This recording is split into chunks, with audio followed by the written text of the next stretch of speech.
আমাদের এই ছোট্ট জীবনে আমরা কে না চাই সুস্থ থাকতে, আর আমরা চাইলে কি সুস্থ থাকতে পারবো? কোনোদিনও সম্ভব না। আমাদের সুস্থ থাকার জন্য প্রতিনিয়ত চেষ্টা করতে হবে এবং জীবনের সাথে যুদ্ধ করতে হবে।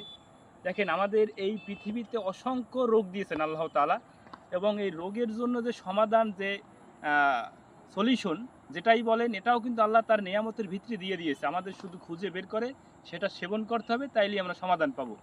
কিন্তু এই আর্টিফিশিয়ালের যুগে আমরা সুস্থতার জন্য বা সুস্থ থাকার জন্য প্রতিনিয়ত কী পরিমাণ যে কেমিক্যাল যুক্ত আর্টিফিশিয়াল ঔষধ সেবন করি, তাতে আমাদের লাভের চেয়ে ক্ষতিটাই কিন্তু বেশি হচ্ছে। কিন্তু সেটা আমরা টের পাচ্ছি না, এই জন্য ওই ঔষধটার মাধ্যমে আমাদের রোগটা নিরাময় হচ্ছে না, আমাদের রোগটা চাপা পড়ে থাকছে, যাতে আমরা টের পাচ্ছি না।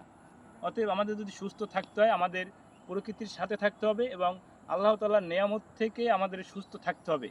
এই ব্যাপারে আমাদের প্রতিনিয়ত প্রচেষ্টা করতে হবে। যাই হোক, সকলে প্রকৃতির সাথে থাকবেন সবসময়, এইটাই আমার পরামর্শ।